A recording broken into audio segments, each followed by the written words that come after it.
She had walked with a limp her entire life. Society called her lame and unmarriageable, and the richest duke in England carried her across his threshold. Welcome to the Duke's revenge, where the coldest hearts burn the hottest, and where the women society tried to silence become the most dangerous forces in England. Before we begin tonight, tell me, where in the world are you listening from right now? Whether it is morning coffee in Melbourne or late evening in London, drop your city and your local time in the comments. I read every single one, and knowing you are out there makes this feel like a conversation rather than a broadcast. Tonight's story is about a woman who spent 24 years being told that her body made her unworthy of love. About a man of extraordinary power who decided that society's verdict was not only wrong but intolerable. And about what happens when someone who has spent a lifetime being careful finally stops. This one stayed with me long after I finished writing it. I think it will stay with you too. Let me take you back to the spring of 1857, to a crumbling Derbyshire estate where a woman with £43 to her name and a limp that society had decided was a verdict had no idea that everything was about to change. She had walked with a limp her entire life. Not a dramatic thing, not a cane, not a twisted foot, just a slight drag of her left leg, a remnant of the fever that had burned through her at age 7 and left its quiet mark. Society, however, had never been quiet about it. They called her lame. They called her unmarriageable. They said it at dinner tables and in drawing rooms and directly to her face, with the particular cruelty that the comfortable reserve for those they consider beneath consequence. She was 24 years old. She had attended 11 balls, been asked to dance precisely twice, and had long since stopped counting the whispers. And then the Duke of Penrose arrived in Derbyshire. 6 months earlier, none of this had seemed possible. It had begun, as so many things began in Winifred Alcott's life, with an insult.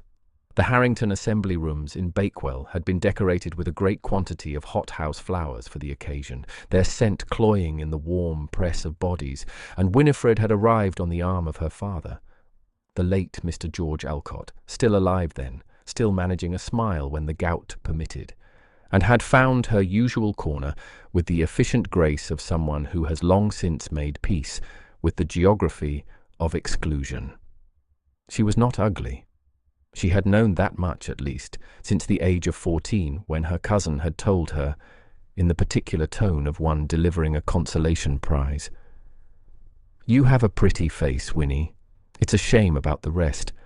Her hair was dark, almost black in low light, and she had her mother's eyes, a deep, unusual amber, the colour of October afternoons. Her figure was slight, but not without its merits. But she walked with that drag, that small hesitation of the left leg, and in the assembly rooms of Derbyshire that was sufficient verdict. She was damaged goods. She was not worth the bother.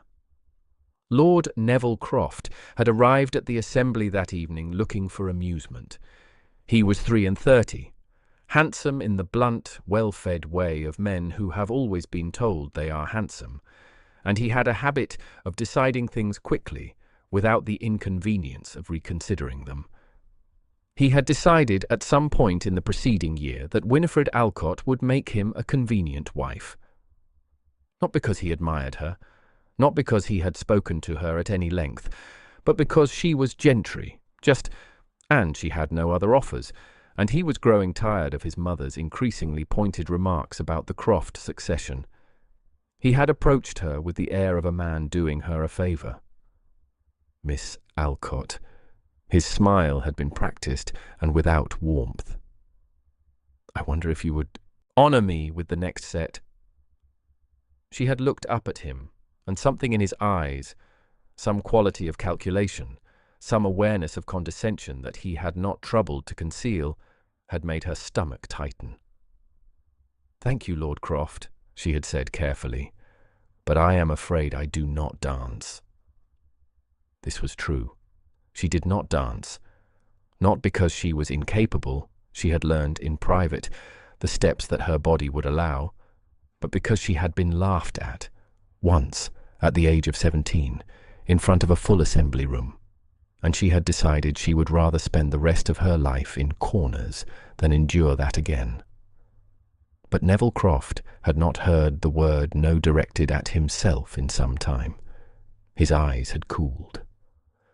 "Come now," he had said, low enough that only she could hear. "You needn't be coy. There are not many men who would overlook your condition. I'd advise you not to be particular. Your condition, as though she were an unfortunate piece of livestock, as though the slight drag of her leg was a catastrophe she should be grateful anyone might condescend to manage." She had held his gaze for a full 3 seconds. Then she had said very quietly, "I believe I am quite particular enough, Lord Croft. Good evening." She had turned away and stared at the wall for the remainder of the evening, while the heat rose in her cheeks and Neville Croft's affront radiated across the room like a banked fire. She did not know then that he would not forgive her for it. Now, let us pause here, because it is important to understand what Winifred's position actually meant, not as a matter of feeling, but as a matter of law and economics. In 1857, England, a woman in Winifred's circumstances had extraordinarily few options. She was the only daughter of a minor Derbyshire gentleman of modest means, which is to say a man with a crumbling estate, a respected name, and approximately £1,200 a year before the tenant farms began to fail. Under the laws of primogeniture, when George Alcott died without a male heir, his entailed lands and Calder Hall would pass to a distant male cousin she had never met. There was no inheritance waiting for Winifred.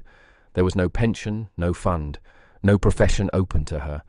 There was only the husband she managed to secure, Auri Lane to Dines, or, if she secured none, the diminishing charity of relations.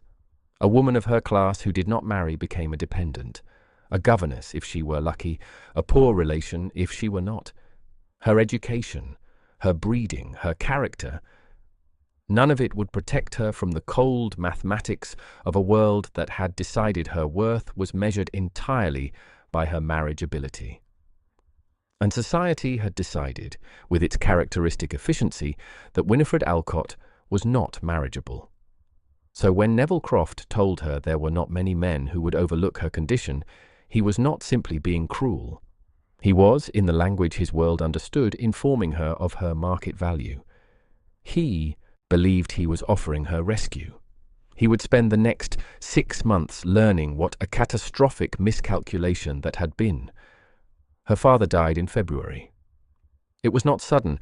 The gout had migrated to his heart the previous autumn, and the doctor had spoken in careful, devastating generalities about what they might expect. But it was still a blow of the particular quality that knowledge never fully softens. Winifred sat with him through the last night, holding his hand in the cold of his bedroom, listening to the fire settle in the grate, and said goodbye to the only person in the world who had ever loved her without condition. "You are worth more than any of them know, Winnie," he had told her in one of his last clear moments. "Don't you let them make you believe otherwise." She had promised. She was not certain she could keep it. The cousin, a Mr. Bertram Alcott of Staffordshire, precise and efficient, arrived within the fortnight to begin the process of assuming control of the estate. He was not unkind to her. He was merely indifferent, which in some ways was worse. He informed her that she was welcome to remain at Calder Hall until the end of the quarter, at which point she would need to make other arrangements, as he intended to bring his own family down from Staffordshire. Other arrangements. She had £43 to her name, her mother's pearl earrings, and a small collection of books she could not bring herself to sell. It was in this particular extremity, 3 weeks after her father's funeral, sitting at the desk in the morning room with a column of figures that refused to produce a solution, no matter how many times she added them, that she received the letter. Not from the Duke of Penrose. She would not receive anything from him directly for another fortnight. This letter was from Mrs. Tabitha Pruett, née Hargrove, widow of the late Colonel Pruett, and the single member of Derbyshire's social landscape who had ever treated Winifred Alcott as though she were a full and interesting person. Tabitha Pruett was 61 years old, sharp as a letter-opener, and one of those magnificent women who has survived enough of life's machinery to find the pretensions of lesser people genuinely funny, rather than merely irritating. She had known Winifred's mother. She had attended Winifred's christening. She had, at various points over the years, swept into Calder Hall with hampers of food and books and opinions, and swept out again, leaving Winifred feeling, for a few hours at least, as though the world were larger than it seemed. Her letter said, in her characteristically direct fashion, "My dear Winifred, I have heard of your father's passing, and I am deeply sorry. Come to me at once. I have a spare room, a good fire, and something I need to tell you that cannot be committed to paper. Come today if you can. T.P." Winifred came the next morning. Tabitha Pruett's house was small standards of the county, but warm and eccentric, filled with the accumulated evidence of a life lived with appetite. Turkish rugs and French novels, and a cat of advancing years who regarded visitors with magnificent suspicion. Tabitha met her at the door herself, dismissed the maid, and brought her directly to the sitting-room, where a fire was already burning and a tray of tea had been set. She did not offer condolences. She had already done that in full in her letter. Instead, she poured the tea, pressed a cup into Winifred's hands, and said, "Hugo Deverell is coming to Derbyshire." Winifred looked up. The Duke of Penrose, the very same. Tabitha settled herself in her chair with the air of a woman preparing to deploy significant information. "He has taken Hawthorne Park for the spring. Arrives in 3 weeks' time." A pause. "He has asked after you." The teacup was suddenly very still in Winifred's hands. "I beg your pardon?" "He wrote to me. I was acquainted with his mother many years ago, before she died. We have maintained a correspondence. He wrote to ask whether Winifred Alcott of Calder Hall was still in the county, whether she was well, and whether—" Tabitha's eyes, sharp and kind at once, held hers. She was yet unattached. The silence in the room was complete, except for the fire and the distant opinion of the cat. "He cannot," Winifred began. "He is a duke, with 40,000 a year, and the ear of half of Parliament," Tabitha said, gently but firmly. "He can do more or less as he pleases. And it pleases him, apparently, to ask after you. But why?" The question came out with more rawness than she intended. "He has never met me. He does not know me." Tabitha was quiet for a moment. Then she said, carefully, "I think, my dear, that he knows rather more about you than you realize." She would not understand that statement for another 3 weeks, not until the afternoon that Hugo Deverell arrived at Calder Hall. In the meantime, Lord Croft was busy. Word of the Duke of Penrose's imminent arrival spread through the county with the speed that interesting news always travels in places where interesting news is scarce, and Neville Croft received it with a quality of discomfort he would not have been able to fully explain to himself. It had something to do with Winifred Alcott. He was not entirely certain what. He had been annoyed by her refusal at the Harrington Assembly. He had expected, if he was honest with himself, that she would be grateful, perhaps even eager, and her quiet, precise no had lodged under his skin in the manner of a splinter he could not quite locate.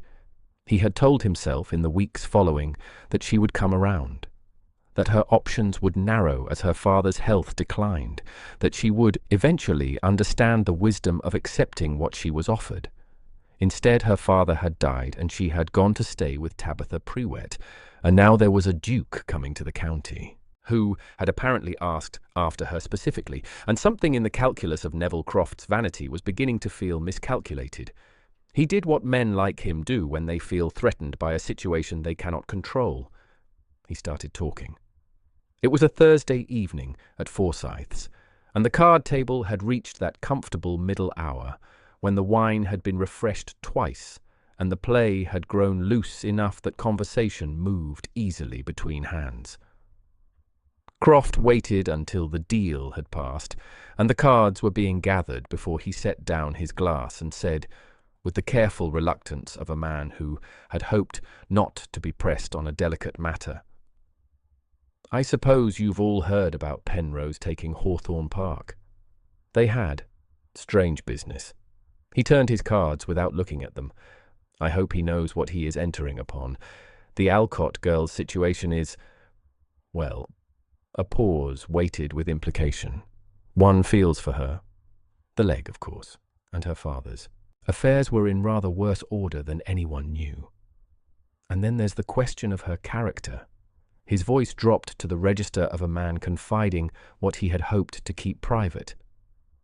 She has not, in my experience, been receptive to those who have tried to show her kindness. Rather proud, rather cold, rather... Another pause. Strange.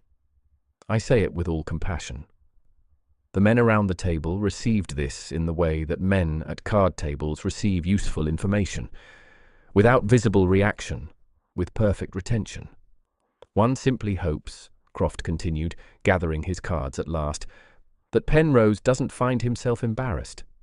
A man of his standing deserves better than an awkward entanglement with a woman of the lightest, most practiced shrug, limited prospects, and difficult temperament.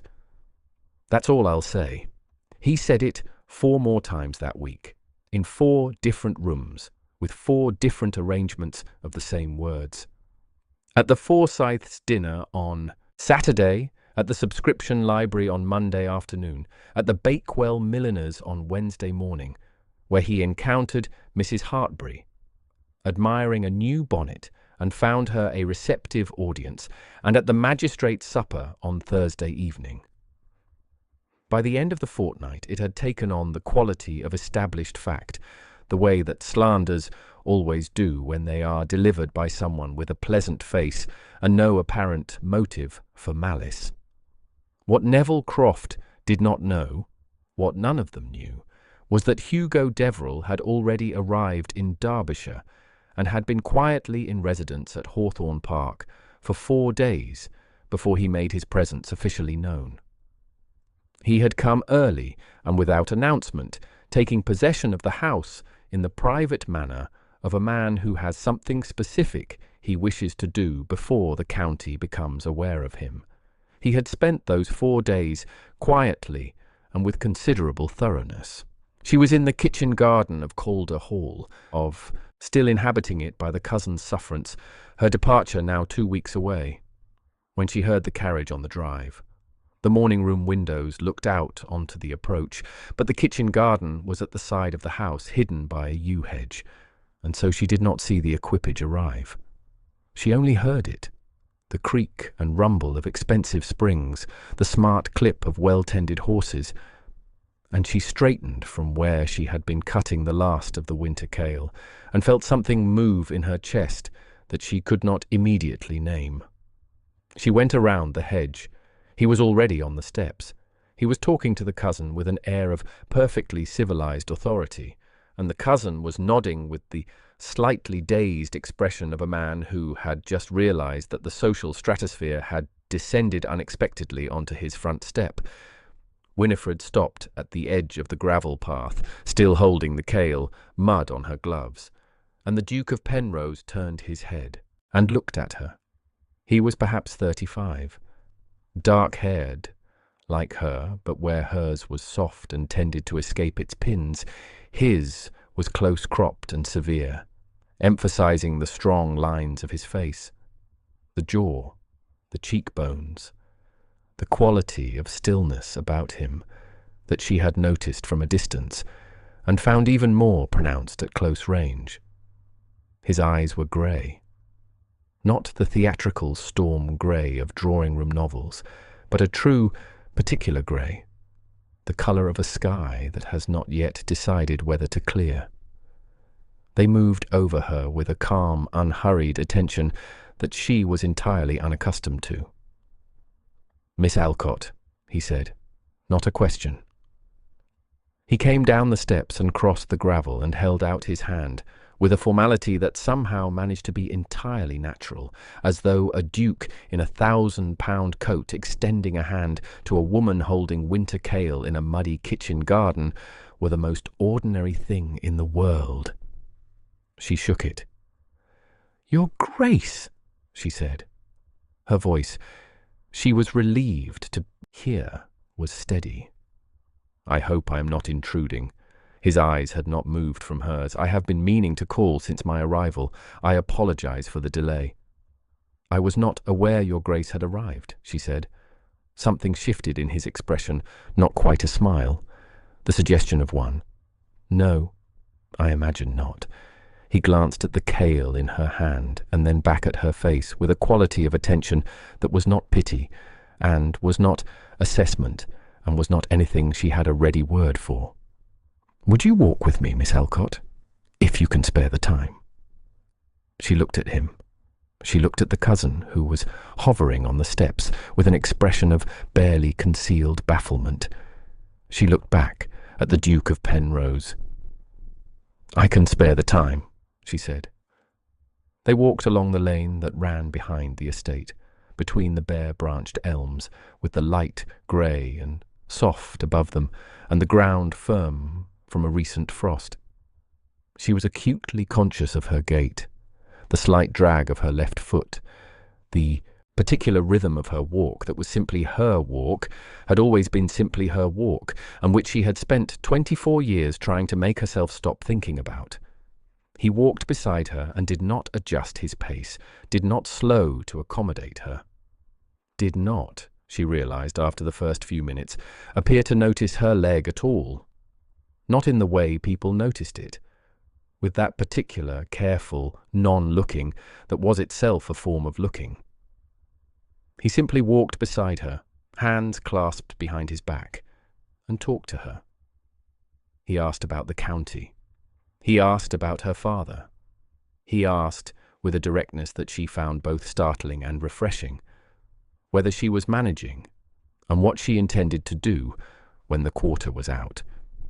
She answered him honestly, because she was tired, and because there was something about the quality of his attention that made dishonesty feel not just unnecessary, but somehow disrespectful.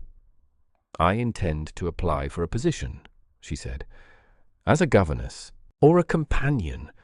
Mrs. Prewett has offered to write a letter of character. And is that what you want?" The question caught her. People did not, as a rule, ask her what she wanted. "It is what is available to me," she said carefully. "That is not what I asked." She looked at him sidelong. He was looking ahead, at the lane, at the grey of the elm branches against the grey of the sky. "No," she said, after a moment, "it is not what I want." He nodded, as though she had confirmed something he had suspected. "What do you want, Miss Alcott?" The elms moved above them. She thought about her father's study, the smell of old paper and coal smoke. She thought about the books she had packed into a trunk. She thought about the kitchen garden, the particular satisfaction of cold mornings and useful work. To stay somewhere long enough to plant a garden, she said, and felt immediately foolish. He turned and looked at her properly then, for the first time in the walk. Not the careful, assessing look she was accustomed to from men, but something fuller, more open, something that looked absurdly like recognition. "Yes," he said quietly, "I think I understand that." He called again the following day, and the day after. The cousin became increasingly bewildered. The county became increasingly avid, and Winifred Alcott, who had spent 11 years learning not to hope for things that would not come, found herself in the unsettling position of being uncertain whether she was reading the situation correctly. She went to Tabitha Prewett on the 4th day. "He calls every day," she said, sitting in the familiar chair by the familiar fire, with the familiar cat regarding her with feline indifference from the hearthrug. "He walks with me. He talks to me. He is not what I expected. What did you expect? I don't know. Condescension? Benevolence? Someone who wanted a manageable wife and had decided to manage down his expectations.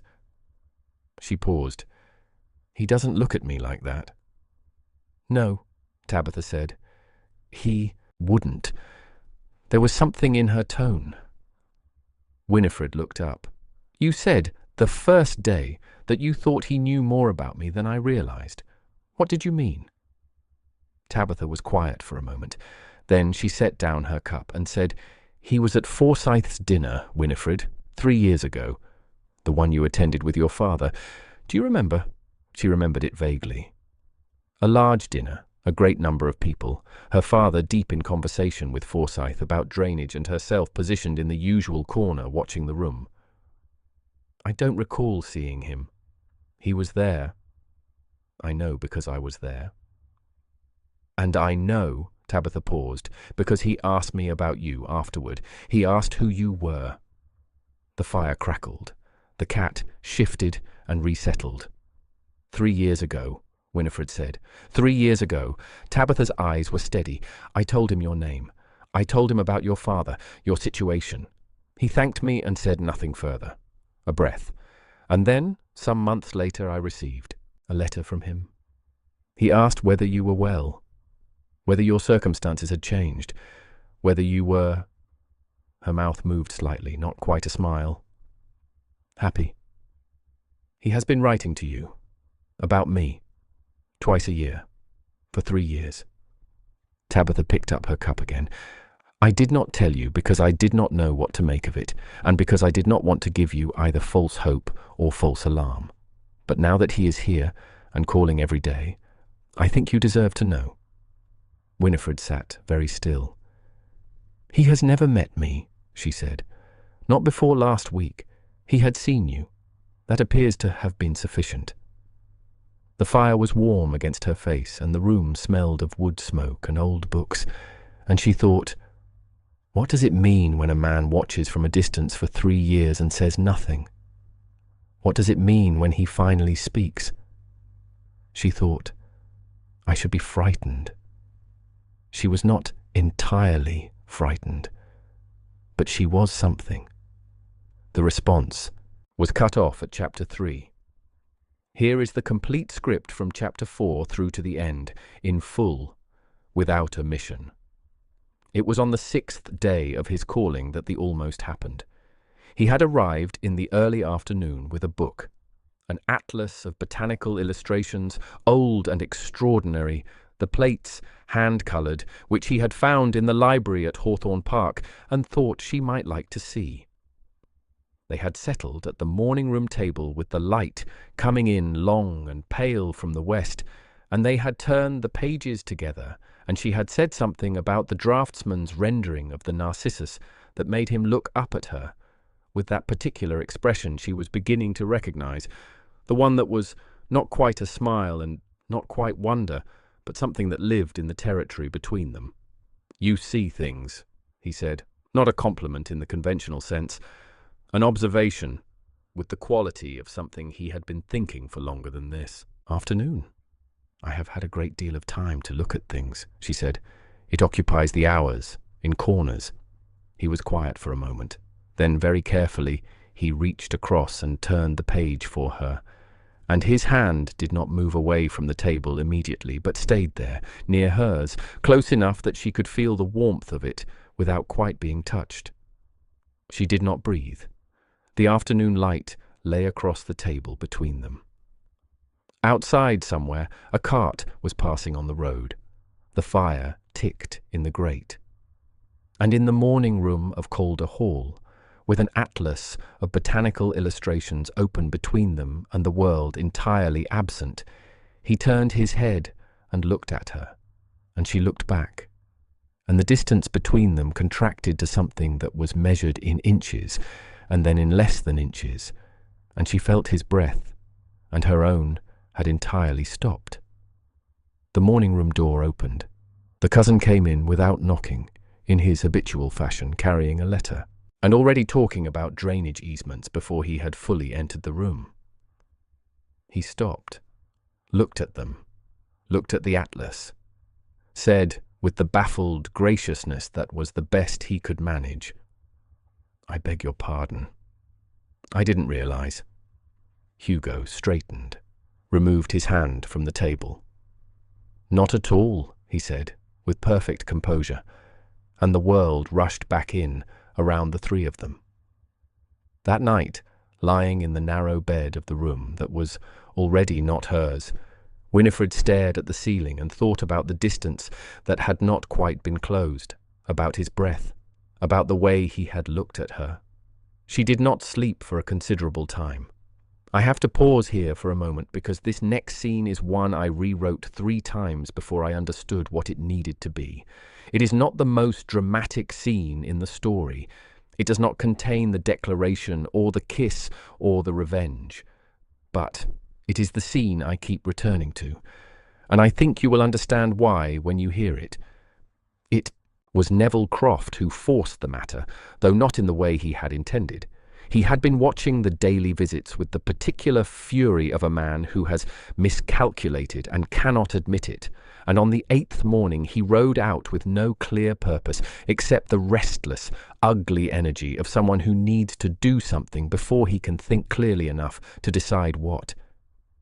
He took the lane behind Calder Hall, the elm lane, the one she walked, and he found her there. She was alone. She walked that lane most mornings. The cousin had mentioned it at the Forsyth supper, and Croft had filed the information away without quite knowing why. Now, riding toward her through the grey morning, he understood why well enough. She saw him at the same moment he saw her. She did not stop walking. That was the first thing. She simply continued steady and unhurried, her particular gait carrying her forward with the quiet deliberateness he had always found obscurely infuriating. He drew his horse alongside her and did not dismount. There was something in the posture that he knew was deliberate. The height, the advantage of it. But he was past caring about the appearance of things. "Miss Alcott." His voice came out harder than he intended. "I think we should speak plainly." "We spoke quite plainly last Tuesday," she said, without looking up at him. "I believe everything was said." "Not everything." He kept his horse to her pace, which required almost no effort. It was a slow walk, a deliberate and infuriating pace, and the lane was narrow enough that she could not move away from him without stepping into the ditch. "You are making a fool of yourself. Whatever you imagine is happening with Penrose, whatever he has led you to believe, you should understand that men of his rank do not marry women in your position." "They do not."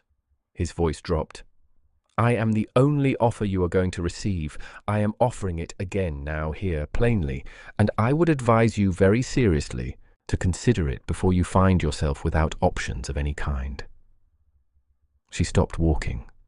She turned and looked up at him, and he had a moment, one brief, unguarded moment, of registering that her eyes in the grey morning light were extraordinary, the colour of something he didn't have a word for, and that she was looking at him not with fear, but with an expression so composed it bordered on pity. "Lord Croft," she said, "if you do not move your horse from this lane, I will walk through the ditch. A beat. I have done it before. The mud will ruin my boots, and I will be annoyed about it for the remainder of the day. Another beat, quieter and more absolute than the one before it. But I will do it without a moment's hesitation rather than stand here and listen to another word you have to say to me. Move your horse or don't. The choice is yours." He stared at her. She held his gaze for 3 full seconds.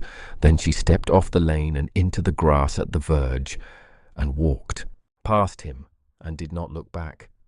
Croft sat on his horse and looked up, and that was when he saw what was at the far end of the lane. Hugo Deverell stood perhaps 40 yards distant, entirely still, having come cross-country from Hawthorne Park, as he had done every morning since he began calling.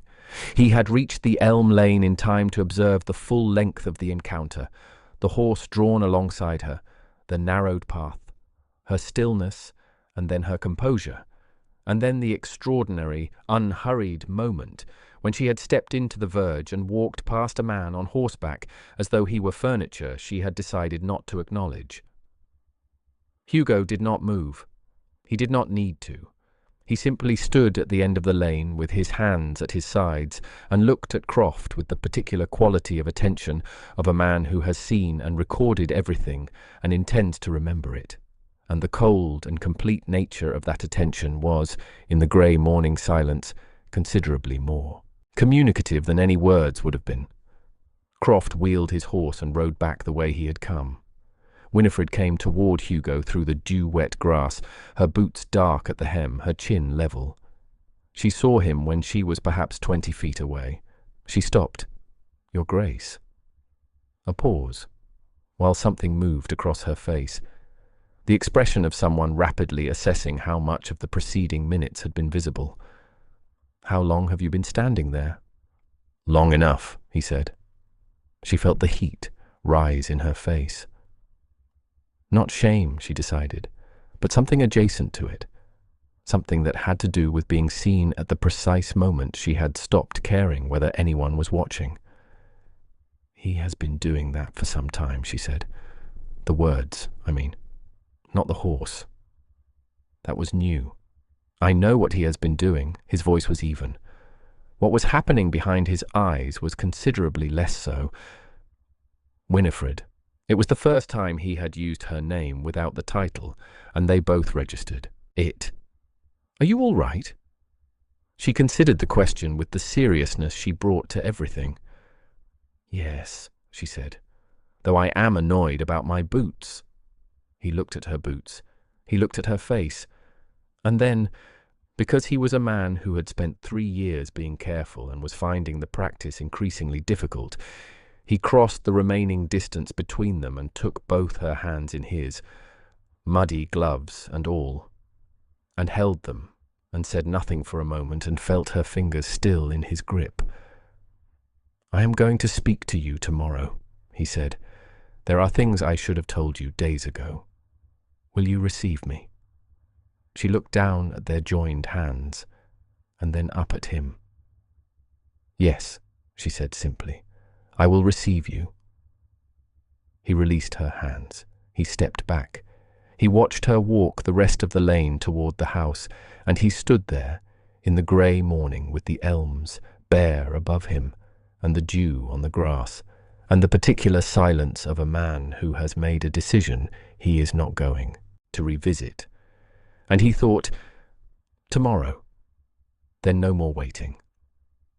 Now, before we return to Winifred, it is worth understanding something about what the year 1857 meant for women like her, because 1857 was, in a quiet and significant way, a turning point.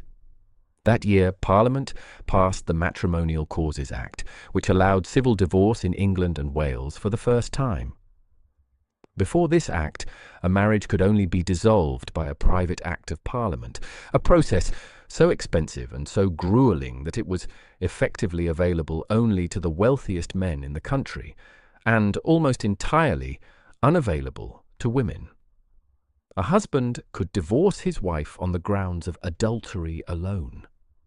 A wife seeking divorce from her husband had to prove not merely adultery, but adultery combined with at least one additional aggravating circumstance recognized by the court: cruelty, desertion, or bigamy among them. The law, in short, assumed that a man's grievances were sufficient and a woman's were not. The 1857 Act opened divorce courts to the middle classes, but it did not change coverture. A married woman still could not own property, sign contracts, or initiate legal proceedings in her own name. The reforms that would address those fundamental inequalities, the Married Women's Property Acts, would not come until 1870 and 1882. So when Winifred Alcott stood at the edge of a decision about her future, she was standing at a precise and complicated moment in English legal history. A moment when the most dramatic aspect of marital law had just shifted, but when the daily reality of what marriage meant for a woman's legal existence remained exactly as it had always been. She was choosing, as all women of her era chose, not simply a man, but a legal condition. And unlike most women of her era, she had been asked, genuinely, plainly asked, whether it was what she wanted. That distinction mattered more than any act of Parliament. Tabitha Pruett heard about the lane from her housekeeper, who had heard it from the wife of one of the Alcott tenants, who had been cutting the hedgerow at the far end of the elm lane that morning, and had witnessed the whole of it from behind the yew. The entire account had reached Tabitha's sitting room by 4 o'clock that afternoon. She sat with it for perhaps 10 minutes. Then she put on her coat and went directly to Hawthorne Park. She told him what she had heard, all of it. Hugo listened to every word. When she had finished, the room was quiet for a moment. He stood at the window, his back to her, looking out at the Derbyshire countryside with his hands clasped behind him. She watched the line of his shoulders and waited. When he turned around, his face was composed, but his eyes were not. She had seen that look before, not on him, but on his father once, many years ago, when someone had spoken carelessly about his wife within earshot. It was not anger in the theatrical sense. It was something colder and considerably more total, the expression of a man who has made a decision that he will not be talked out of and does not intend to explain. "How long has Croft been doing this?" he said. "The gossip?" "A fortnight." She watched him carefully. "Hugo." "You were there this morning, on the lane?" "Yes." "Then you know what she did." "I know exactly what she did." Something moved in his face, something that was not the cold fury of a moment ago, but warmer and more complicated, the expression of a man recounting something that has lodged permanently in his memory. She stepped into the ditch rather than be cornered. With her boots. "She is not a woman who requires rescuing," Tabitha said. "I want you to understand that before tomorrow." "I have understood that since Forsyth's dinner 3 years ago." He looked at her directly. "I am not going to rescue her, Tabitha. I am going to ask her if she will have me. There is a considerable difference." Tabitha studied him for another moment. Then she picked up her gloves from the table. "Bring the letters," she said. "She deserves to know all of it before she decides." She paused at the door. "And Hugo, do not let him near her again, whatever it costs." "It will not cost anything," he said, "not for much longer." He came at 10. The cousin was conveniently occupied elsewhere. Tabitha had seen to that. And so it was Winifred who opened the door, and Winifred who led him to the morning room, and Winifred who sat down across from the Duke of Penrose while the pale spring light came through the windows and the house was very still around them. He had a small bundle under his arm.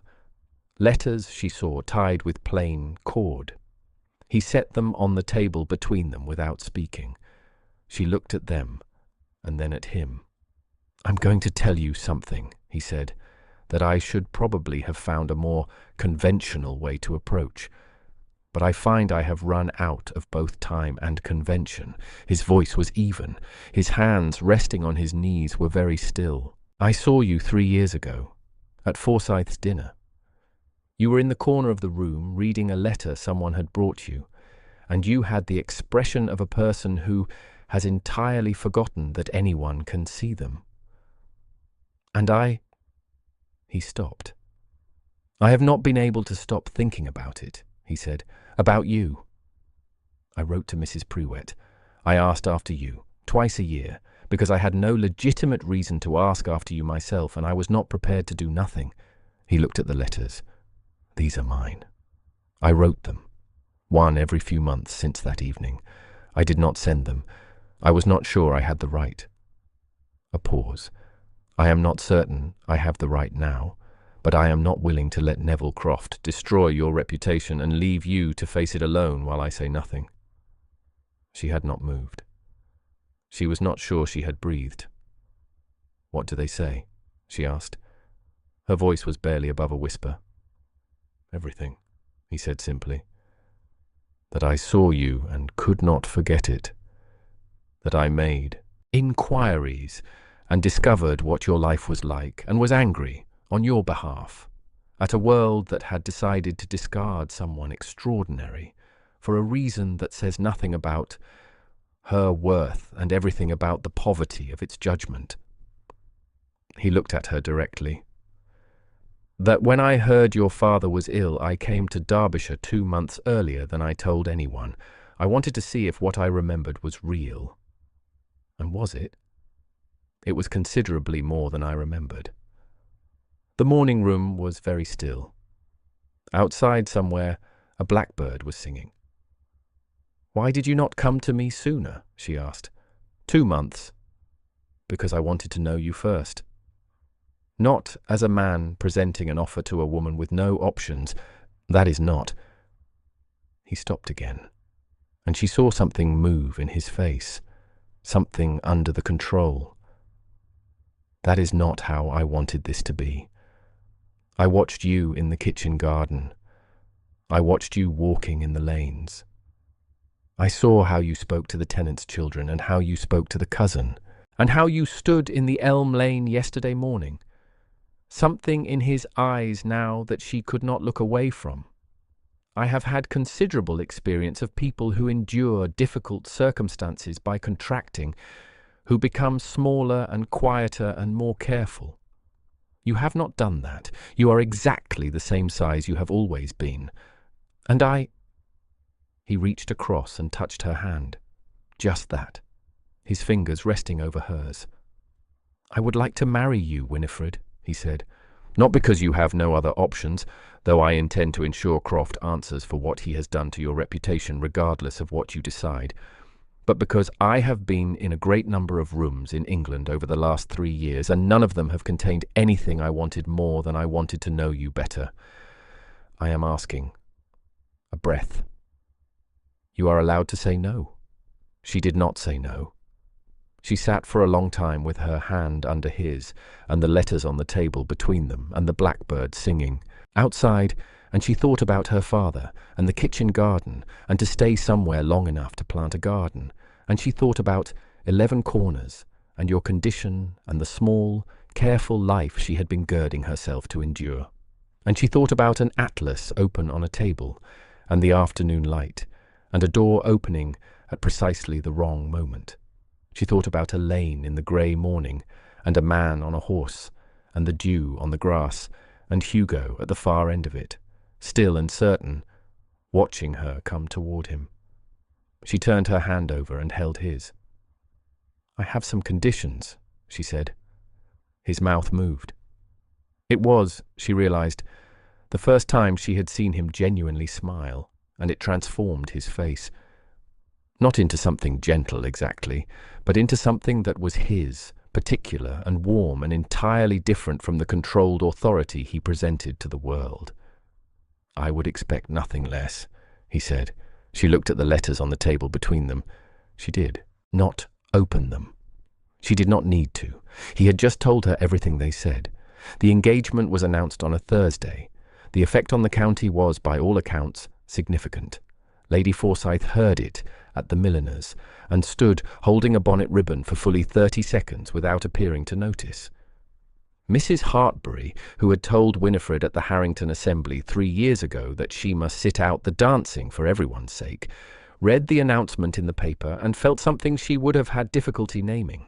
The drawing rooms of Bakewell experienced what might be described as a collective intake of breath, and Lord Neville Croft, who received the news at his breakfast table, set down his coffee and went very still. The letter arrived the following morning.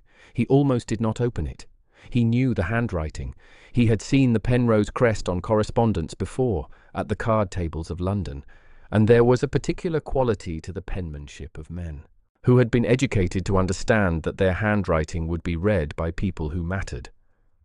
He turned it over in his hands for a moment while his breakfast cooled beside him, and the fire in the grate ticked quietly, and the footman waited in the doorway with the morning papers. He sent the footman away. Then he broke the seal. It was brief. It was written in the same hand he had recognized, on paper of a quality that spoke without speaking, and it contained no threats, no raised voice, no dramatics.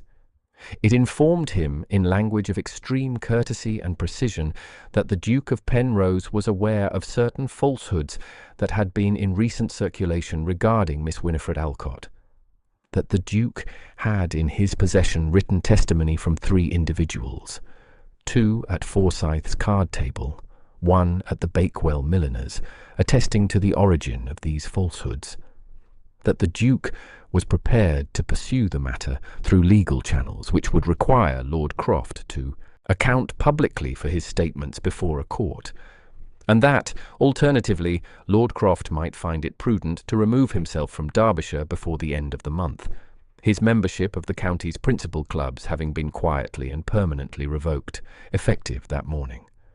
There was a postscript.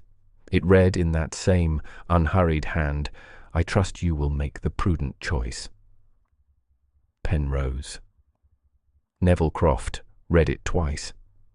The second time he became aware that his hands were not quite steady. He set the letter on the table beside his cooling coffee and looked at it, and understood, with the clarity that certain varieties of consequence bring, that the letter was not a threat in the usual sense. A threat implies uncertainty about outcome. This was a statement of fact in the form of a choice, and the choice was not between complying and resisting, but between the manner of his departure and the manner of his destruction. He thought about the card table at Forsyth's. He thought about 3 witnesses who had apparently retained every word. He thought about the milliner's on Wednesday morning and Mrs. Hartbury's attentive expression and the particular way she had nodded. He thought about what it meant to face a duke of £40,000 a year with the full machinery of legal remedy at his disposal, and nothing, he saw this now with horrible precision, nothing to recommend leniency. He thought about the lane, and the woman who had stepped into the ditch rather than be cornered, and the figure at the far end of the elms who had stood perfectly still and watched him with an expression that had contained, in its quiet completeness, everything that needed to be said. He folded the letter. He put it in his coat pocket. He went to find his valet. The Croft family would speak of a pressing business matter in Scotland. No one who mattered believed them.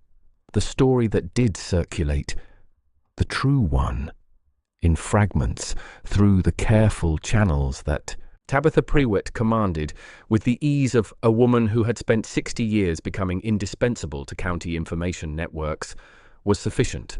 By the time Winifred walked down the aisle of All Saints' Church in Bakewell 6 weeks later, Neville Croft's name was largely met with a silence of the specific quality that indicated everyone had heard something, but was too well bred to repeat it at this particular moment. He would not return to Derbyshire for 11 years. The wedding was a small thing, as Winifred had requested. She wore ivory silk trimmed with cream lace, and she carried white narcissus from the kitchen garden of Calder Hall, which the cousin had permitted her to cut that morning with unexpected graciousness. Tabitha Prewett sat in the front pew and looked quietly triumphant, in the manner of someone who has manoeuvred several important pieces into position and is watching the results with satisfaction. Hugo stood at the altar and watched her come down the aisle. She was conscious of her gait, as she was always conscious of it, the slight drag, the particular rhythm. The aisle of All Saints was not long, but it felt, in the way aisles do, enormous. She heard the small shifts in the pews, the sound she understood of people who had once looked through her now being required to look at her properly, to reassess at close range the woman they had dismissed from a distance. And she kept her eyes on him. He was looking at her the way he always looked at her, as though everything else in the room were furniture. She reached the altar. He took her hand. His grip was warm and steady, and the slight trembling in her fingers stilled. The rector said the words. She said the words. Hugo said the words with a quality of attention that made the old, familiar phrases feel as though they were being said for the first time, as though the rector had composed them specifically for this morning and would never use them again. With my body, thee worship. She thought, I am a person. I am a full person, and he knows it. The carriage to Penrose took 2 hours, through the long afternoon light of a Derbyshire spring, with the countryside opening out around them in its unhurried fashion, green fields and dry stone walls and the particular quality of northern English sky that seems simultaneously vast and intimate, as though the landscape is paying attention. She watched it through the window. He watched her. He had thought he knew what it would feel like when the watching was finally permitted, when there was no longer any requirement to manage it, to keep it at the careful distance of a man who has not yet spoken and must therefore restrain himself. He had thought the 3 years of letters he had never sent, the twice-yearly inquiries through a third party, the 2 months of standing at careful distances from something he wanted with a completeness that had at various points surprised even him. He had thought all of it had prepared him for this. He had been wrong. She was sitting across from him in a carriage on the Derbyshire road with her gloves off and the afternoon light on her face, and she was his wife.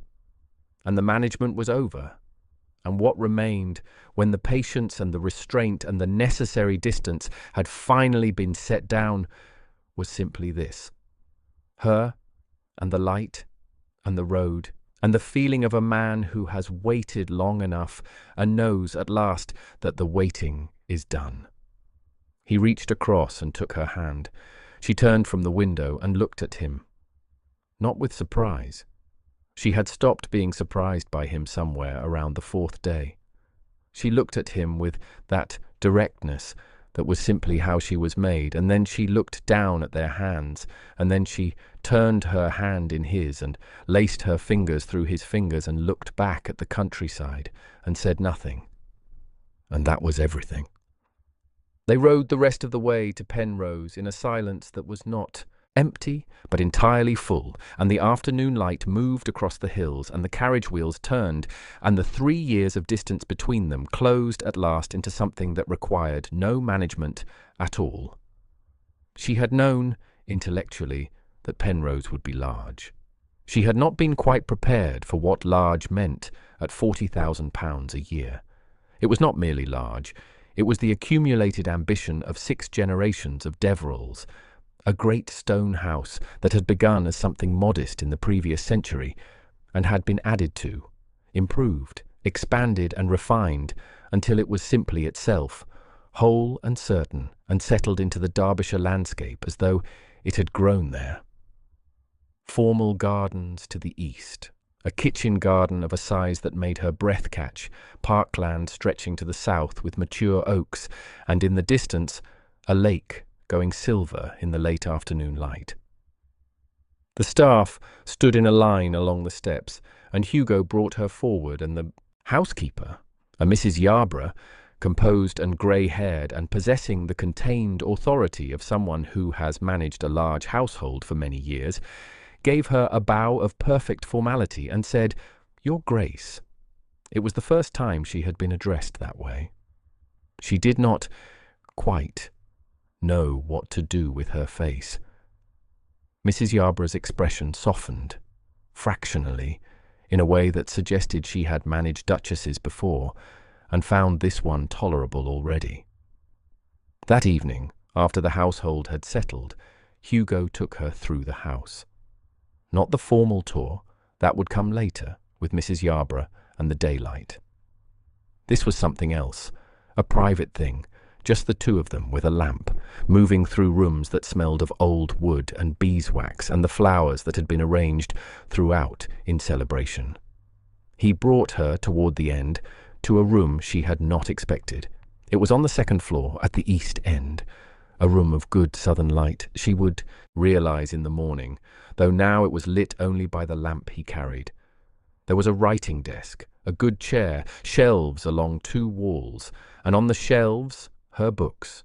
Her small, battered trunks worth of books, which she had packed in grief and desperation at Calder Hall 3 weeks ago, had been unpacked here and arranged on shelves that had clearly been prepared for them, alongside other volumes, good ones, filling the space in a way that suggested not just storage, but use. She stood in the doorway and could not speak. "Mrs. Prewett told me," he said quietly, "what books you had.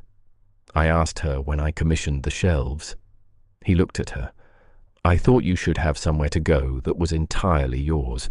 She stood in the doorway with the lamplight warm around her and thought about £43 and a departing quarter and the small, careful life she had been preparing herself for, and she felt something behind her ribs give way.